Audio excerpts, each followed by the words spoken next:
Ողջույն։ Ով է ընտրողը, ինչ որակներ ունի և ոնց է կողմնորոշվում։ Սահմանադրական դատանում շատ ուշագրավ քննարկում ծավալվեց հենց այս հարցի շուրջ։ Երբ ընտրության արդյունքները վիճարկող ուժերը ներկայացրին ընտրակեղծիքների, վարչական ռեսուրսի չարաշահման, ընտրողներին ահաբեկելու, ատելություն տարածելու, դրսից Փաշինյանին աջակցելու, ընտրակաշառքների և բազմաթիվ այլ փաստեր, Սահմանադրական դատարանի դատավոր Արթուր Վաղարշյանը հարց ուղղեց, թե ինչպես է Հայաստանի Հանրապետության քաղաքացին իր ընտրությունը կատարում։ Դատավորը տպավորություն էր ստացել, թե մեր ընտրողները զոմբիներ են, որոնց թոշակը կարող են բարձրացնել և գնան ընտրեն, կամ վախեցնելով ձայն տանեն։ Իր կարծիքն այն է, թվարկած բացասականը կարող է հակառակ էֆեկտ ունենալ։ Թեմային անդրադառնանք օրինակներով, այդ թվում իր դատավոր Վաղարշյանի։ Ով է ընտրողը և ինչ չափանիշներով է ընտրություն կատարում։ Մարդիկ իհարկե ունեն կրթական ցենզի, սոցիալական վիճակի, կենցաղի, գաղափարական և բազմաթիվ տարբերություններ, և բազմաթիվ գործոններ կարող են ազդել ընտրություն կատարելու վրա, չափանիշները խիստ տարբեր են։ Իդեալական պայմաններում ընտրողը գնահատում է իր կենսամակարդակի, զբաղվածության, գնաճի բարելավումը։ Շատ երկրներում սա ամենաազդեցիկ գործոններից է։ Ընտրողների մի մասը ունի երկարամյա համակրանք որևէ կուսակցության հանդեպ, որին հավատարիմ է մնում։ Ընտրողների մի մասի համար կարևոր է առաջնորդի անձնական հատկանիշները, վճռականություն, փորձ, հատկապես ճգնաժամային կառավարման ունակություն։ Ընտրողների ավելի փոքր հատված քվեարկում է նախընտրական ծրագրերում առաջարկվող կոնկրետ լուծումներով։ Հատկապես պատերազմ կամ լարվածություն ապրած երկրներում անվտանգությունն ու արտաքին քաղաքականությունը դառնում է գլխավոր չափանիշ ընտրություն կատարելու, և նրան, ով խարխլել է անվտանգությունը, չեն ընտրում, և առաջնային չափանիշ է դառնում, թե որ ուժն է ի վիճակի ապահովել պետության սահմանների պաշտպանությունը, զինված ուժերի արդիականացումը, վարել ճիշտ դիվանագիտություն արտաքին գործընկերների հետ։ Այլ չափանիշներ էլ կան, իհարկե, կոռուպցիայի և արդարադատության ընկալում, արժեքներ ու ինքնություն և այլն։ Մեզ մոտ ևս սա գործել է, բայց ընտրություններն անցել են անհավասար պայմաններում, եղել են շատ ընտրակեղծիքներ, ընտրակաշառք, ահաբեկումներ, դրսի ազդեցություն, վարչական ռեսուրս և այլն, բայց դրանով հանդերձ իշխանությունը չի հաղթել և սկսել է տոտալ կեղծիքները, ընդհուպ գողացել են խորհրդարան անցած ուժի ձայները։ Մեզ մոտ իշխանությունը գործել է խաղի այլ կանոններով։ Այն ընտրողը, որ պետք է իմ հիշատակած չափանիշներով շարժվեր, նրան իշխանությունը սպառնացել է գլուխը ջարդել, բիզնես խլել, իսկ իրավապահ համակարգը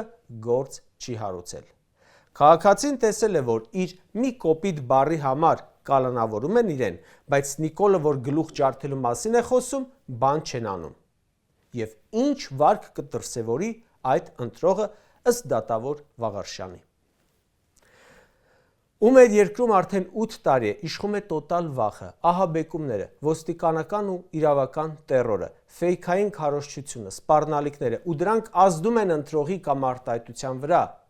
Իմ կարծիքն այն է, որ անարդար է, որ հավասար ձայնի իրավունք ունեն բոլորը։ Օրինակ, և դատավոր Վաղարշյանն ունի մեկ ձայն իրավունք, և այն քաղաքացին ունի մեկ ձայն իրավունք, որը մինչև հիմա օրինակ հավատում է, որ զատկից առաջ Քոչարյանը բոլոր ձվերը խանութներից առել է, որ կրիզիս առաջանա։ Ես էլ ունեմ մեկ ձայն։ Նրանք էլ ունեն մեկ ձայն, որ հավատացել են ֆեյք նյուզին, թե Էրդողանը ծնկաչոք ներողություն է խնդրել Նիկոլից և խոստացել Արևմտյան Հայաստանը վերադարձնել, ցեղասպանությունը ճանաչել։ Անձամբ ճանաչում եմ մարդու, որը չհրկիզվող պահարան էր գնել, որովհետև հավատում էր, թե Նիկոլը ինչ-որ թալան է բերելու բաժանի։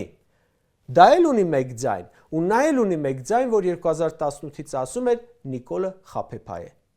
Այո, ընտրողը մանիպուլյացիաներից պաշտպանված չէ, հատկապես պաշտպանված չէ իշխանության մանիպուլյացիաներից, ու իրավական համակարգը այստեղ իշխանության պաշտպանն է, ոչ թե ընտրողի։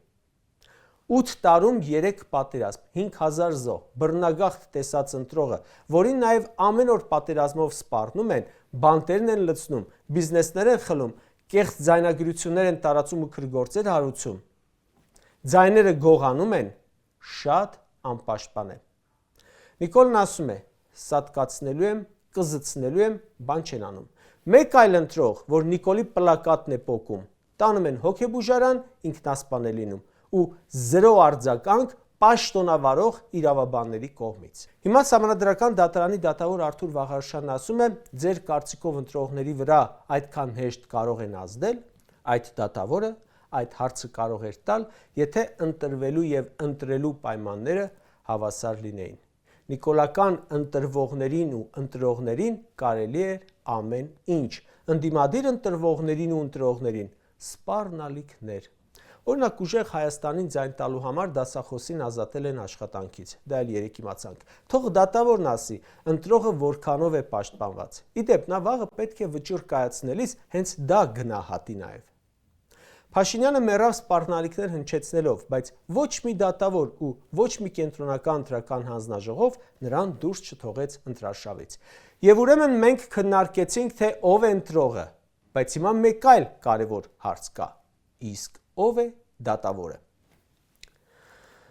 Համաձայն Սահմանադրական դատարանի անդամ Վաղարշյանի, միջին վիճակագրական ընտրողը պետք է ազդեցության տակ չընկնի, չվախենա, իսկ դատավորը։ Օրենքով ամենապաշտպանված Սահմանադրական դատարանի դատավորները վախեցան ձայն հանել, թե չվախեցան, երբ Նիկոլը իրենց անվանում էր վնգստացող, երբ շրջափակում էր դատարանների դռները, երբ ասում էր կա տենց մի դատավոր, որ իմ ասածը չանի։ Դուք ձեր դատավոր հալով ինչեր եք զոհաբերել մինչև անգամ մասնագիտական պրոֆեսիոնալիզմը, որ չհայտնվեք մարդամեկի թիրախում։ Վաղարշյանից առաջ իր տեղը այլ դատավոր էր նստում։ Իրավական գիտելիքներից 0 Վահագն Հովակիմյանը օրենք հեղինակեց, նրանց հանեցին, նրանց փոխարեն նշանակվեց էսնոր կազմը։ Ու ինչպես արձագանքեցին դատավորները։ Այսօրվա Սահմանադրական դատարանի դատավորի եղբայրը, որ քաշքշում էր Հայաստանի ամենահարգված դատավորներից Ալվինա Գյուլումյանին, ինչ արեցիք, դատավոր էիք։ Սահմանադրական դատարանի դատավոր Արթուր Վաղարշյանն ասում է, զոմբիներ են ընտրողները, որ թոշակը բարձրացրին գնաց ընտրեց։ Հիմա հարց. Եթե կարծում եք, որ ապրիլի 1-ից թոշակը 10,000 դրամով բարձրացնելը չի ազդել քաղաքացու կամ արտահայտության վրա, իսկ որ հունիսի 1-ից ձեր Սահմանադրական դատարանի դատավորների թավելավճարը աշխատավարձի 35%-ի չափով բարձրացրել են, դա կազդի Սահմանադրական դատարանի դատավորների այս որոշման վրա, ինչպես որ ընտրություններից 2 ամիս առաջ թոշակառուները 10,000 դրամով բարձր թոշակ են ստացել, այնպես էլ Սահմանադրական դատարան դիմումի քննումից 25 օր առաջ դատավորները բավական բարձր ավելավճար են ստացել, նույն կեղծիքներով ընտրված իշխանության կողմից։ Հիմա դա չի ազդելու վաղը իրենց որոշման վրա։ Կուզենայի, որ այդպես լիներ։ Այնպես որ դարձյալ կրկնում եմ, իսկ ովքեր են դատավորները։ Եթե Նիկոլը այսքան բան մեր երկրի գլխին բերելուց հետո ազատության մեջ է, ուրեմն ովքեր են դատավորները։ Գիտեք, մի քանի օր առաջ Սահմանադրական դատարանի դատավորները ընտրողներ էին ու պետք է ընտրեին ակնհայտ կողմնակալ Սեդա Սաֆարյանը մասնակցի ընտրության արդյունքների անվավեր ճանաչելու դիմումների քննությանը, թե չմասնակցի։ ՍԴ դատավորները այդ հասարակ քննությունը պռավալ են տվել, որովհետև երևի իշխանությանը պետք էր, որ Սեդա Սաֆարյանը մնա։ Հիմա Արթուր Վաղարշյանին հարց տամ, ինքը որպես ընտրող ինչով առաջնորդվեց։ Նրանք, որ վճռականություն չեն ունեցել Սահմանադրական դատարանի լեգիտիմ կազմ ձևավորելու, ինչ են պահանջում ընտրողից։ Իրենց չափանիշը ո՞րն է։ Նա այդ դատավորը ընտրող է լինելու նաև 3 օրից, երբ պետք է իր քվեարկությամբ վճիռ կայացնի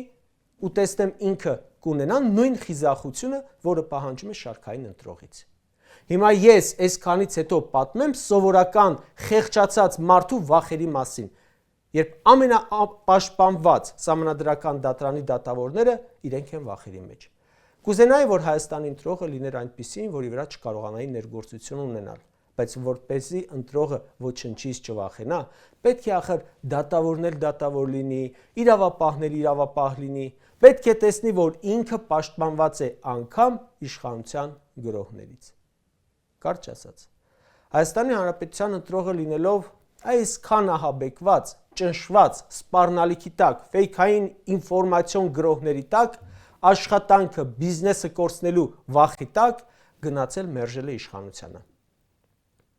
Այդ ընտրողի ձայները գողացել եմ 60,000-ը ուղիղ եթերի տակ, մնացածը էկրաններից հեռու, ու չգիտեմ քանի 100,000-ն են գողացել այդպես։ Ու հիմա սահմանադրական դատանի դատավորները պետք է որոշեն. քաղաքացու ձայն գողանալը ճիշտ է, թե սխալ։ Այդքան կեղծիքները լավ են, թե վատ են։ Մենք իմացանք, ովքեր են ընտրողները, 4 օրից էլ կիմանանք, թե ովքեր են դատավորները։